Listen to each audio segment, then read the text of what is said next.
Ya, itu tadi sebelum kita break, Shanas, Ya. sangat hangat sekali perbincangan dari masing-masing partai menyangkut Pilkada Jawa Barat. Saya langsung ke Mas Burhan. Mas Burhan, kalau kita berbicara soal duo DM, Deddy Mulyadi dan Deddy Miswar, ini sama-sama punya kelebihan dan kekurangan. Menurut Anda siapa yang paling pantas untuk menjadi Jabar 1? Kalau dari sisi elektabilitas, Deddy Miswar lebih unggul saat ini. Ya. Jadi survei betul seperti yang disampaikan oleh para narasumber tadi, itu snapshot pada saat data collecting itu dilakukan. Hari ini Deddy Miswar lebih kompetitif untuk melawan Ridwan Kamil ya. Meskipun tentu saja karena masing-masing calon belum masuk ring tinju, Ya. jadi belum ada kandidasi secara resmi, tentu saja masih banyak spoiler gitu ya, yang mengganggu para pemilih untuk menentukan pilihan. Jadi Maijen Sudrajat kalau sudah masuk ring tinjunya kan makin kelihatan.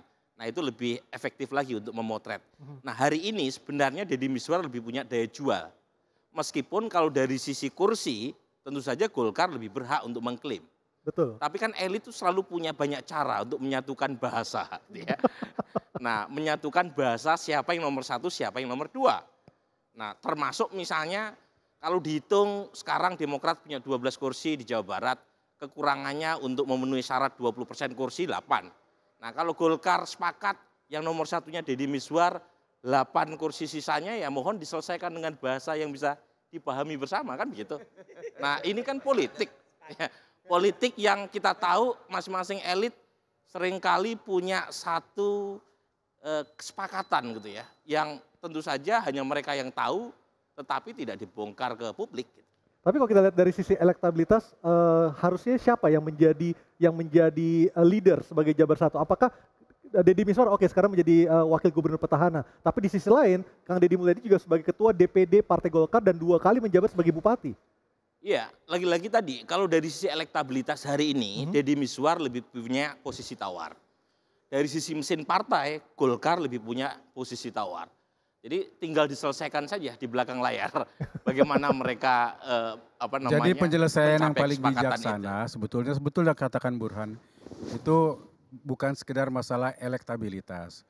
Pertama kalau yang saya ingin sampaikan, Deddy Mulyadi ini ketokohannya di Jawa Barat itu sudah tidak perlu diragukan lagi. Ya anak muda gitu ya.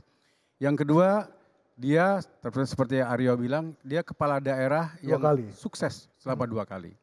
Dia kepala daerah yang ketiga, elektabilitas Partai Golkar sekarang di Jawa Barat itu nomor 1.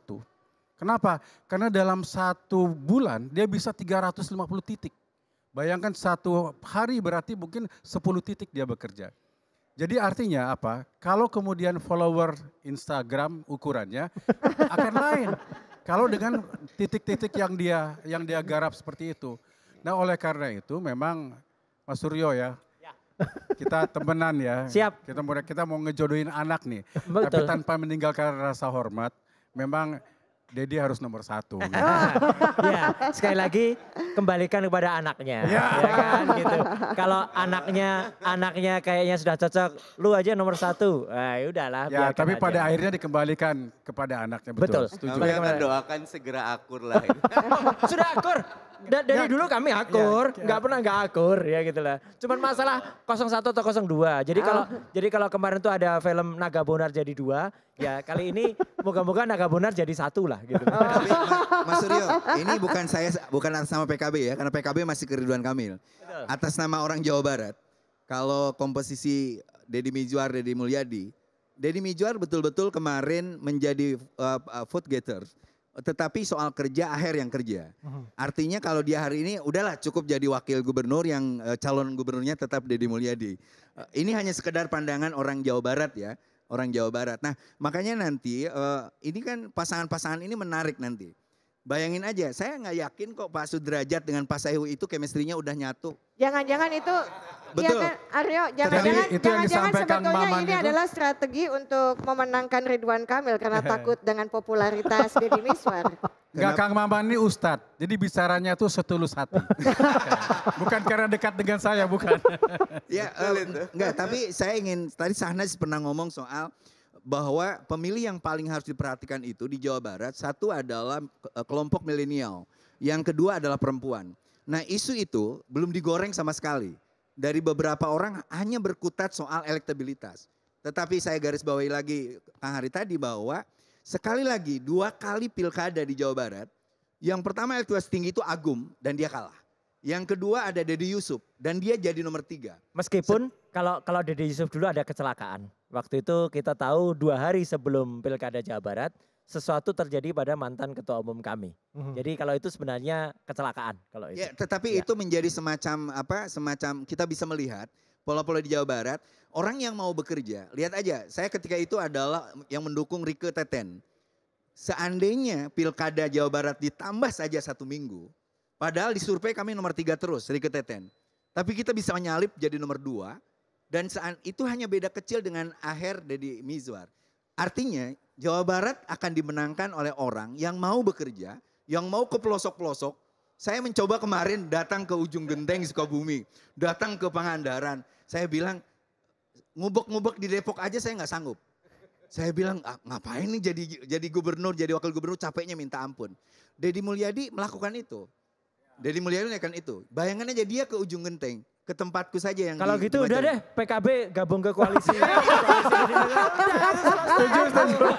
Iya. Betul. Oke, Sebenarnya Mas. kalau Mungkin dari Mama ini lupa bahwa dia masih PKB 2013, Ya. setidaknya dari survei lembaga kami itu tidak terlalu salah menebak ya 2013. Tapi betul yang 2008 itu hampir semua lembaga survei salah prediksi di Jawa Barat. Tapi 2013 tren kami benar. Jadi meskipun lagi-lagi dalam membaca survei tidak bisa diletakkan pada satu survei saja. Itu harus dilihat data trennya untuk melihat efek overtime-nya. Itu penting. Misalnya Rieke sama Teten waktu itu memang trennya udah naik. Meskipun waktu menjelang pemilu kada sebulan sebelum pemilu kada beliau masih di nomor urut 3, tapi tren naik. Kalau setiap turun survei naiknya eksponensial, itu pas hari hanya pasti naik gitu. Memang ada save by the bell ya. Jadi Aher unggul karena kebetulan waktu sudah harus berlangsung. Tapi menurut saya menarik yang dibilang Kang Maman itu kan read between the line-nya. Jadi kalau kita baca secara hati-hati itu kan ada pesan kuat kepada Ridwan Kamil. Yang kalau misalnya hanya mengandalkan pada elektabilitas hari ini dan tidak memperhitungkan orang seperti Pak Maman gitu dan partai lain, ya jangan harapkan gitu ya akan menang. Itu satu. Yang kedua, sampai sekarang P3 dengan PKB kan belum hitam di atas putih untuk mendukung Ridwan Kamil. Masih ada potensi jomblo itu orang. Gitu ya. Apalagi kalau kemudian pas tenda kuning, tenda biru atau tenda apapun, Tenda kuning tanggal 10 kematian Januari biasanya. dibangun dan belum juga mendapatkan siapa partai yang mengusung kecuali Nasdem dan Hanura saja, itu jauh dari cukup untuk membungkus 20% syarat yang harus diajukan buat Ridwan Kamil maju. Pada titik itu partainya Mas Bas jadi penting gitu. Baik. Jadi kira-kira Jawa Barat lagi-lagi drama pilkada terbesar kedua setelah Jakarta menyusul Jawa Timur, dan itu ada kaitannya satu soal ini, barometer Jawa Barat sebagai pileg ya. Gini Mas Aryo, di Jawa Barat itu siapapun yang menang di Jawa Barat di pemilu legislatif umumnya menang secara nasional sejak pemilu 99.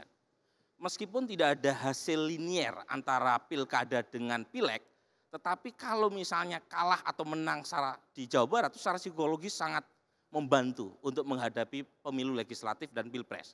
Nah pada titik itu saya bisa memahami kalau kemudian desain koalisi 2019 itu betul-betul dilinierkan di Jawa Barat. Baik, Mas baik. Bas, saya ke Mas Bas dulu sebelum kita menutup segmen ini, Ya. Syahnas.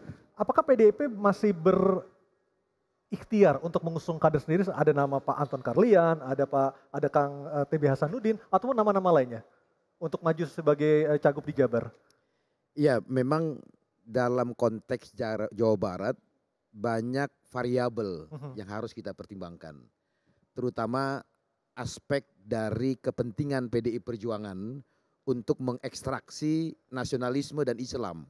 Ya, kita punya kepentingan untuk itu. Sehingga kalaupun secara juridis formal menurut ketentuan Undang-Undang Pilkada kami dapat mengusung pasangan calon sendiri dalam pengertian internal-internal, tetapi untuk kepentingan membangun kohesivitas bangsa yang lebih efektif lagi, terutama membangun kohesivitas antara nasionalisme dan Islam, maka di Jawa Barat rasanya PDI Perjuangan akan mengkombinasikan aspek-aspek yang menyangkut aspek internal, eksternal, kultural, dan aspek-aspek yang lainnya. Karena bagi PDI Perjuangan sekali lagi pilkada bukan sekedar sarana menang-menangan atau sarana merebut kekuasaan daerah, tetapi juga kami gunakan pilkada sebagai sarana konsolidasi bangsa. Dan tentunya PDIP sebagai partai terbesar ingin mendapatkan peran sebagai partai pengusung, bukan partai pendukung. Ya tentu saja secara formal memang kami sudah dapat mengusung sendiri. Ya. Tetapi dari semua proses politik yang kami lalui hingga per detik ini, kami terus membangun komunikasi politik dengan Golkar. Tadi kami juga bisik-bisik dengan Kang Happy, bagaimana kemungkinan kita membangun koalisi dengan Golkar. Dan PKB juga saya berkomunikasi dengan Pak Muhaimin dan lain sebagainya. Karena sekali lagi sebelum pasangan calon itu didaftarkan ke KPUD, semua masih bisa berubah. Maka tadi saya katakan Semua bisa PDI Perjuangan terjadi, bukan iya. lambat. Tapi kami berhati-hati. Yang Sebelum penting janur kuning di lambat, atas. lambat Sebelum tapi janur kuning pasti. melengkung, betul. Daripada buru-buru terus bubar di tengah jalan. Gitu. Jadi saya ulangi, sebelum nanti tanggal 8 resmi pasangan calon itu didaftarkan, semua dinamika politik Masih bisa mungkin terjadi. berubah. Nah, Baik. kita tunggu Masih tanggal mungkin 7 terjadi. hari Minggu ya. Iya. Ya, Nah, hari Minggu tanggal 8 ya sampai tanggal 10. untuk urusan Jawa Barat kita tutup dengan Kang Emil dengan followernya untuk kaum milenial 7,5 juta ya followernya. Tapi sebelum tutup sesi ini Jawa Tengah 1 jadi Jenderal Gatot Nurmantio kalau dipinang sebenarnya oleh begini, Demokrat. dari Demokrat sebenarnya usulan itu muncul dari DPD, terutama sekretaris DPD kami Pak Yoyo dan kawan-kawan. Tapi sebenarnya di DPP belum ada keputusan dan yang saya tahu terakhir tadi saya mendengar ya, mohon maaf kalau saya salah, Pak Jenderal Gatot Nurmantio katanya ingin menikmati masa pensiunnya. Jadi kayak jadi Betty beda-beda tipis dengan Yeni Wahid di Jawa Timur lah gitu. Jadi tidak mau maju di kontestasi Jawa Tengah. Kita tunggu saja Demokrat memutuskan siapa untuk Jawa Tengah.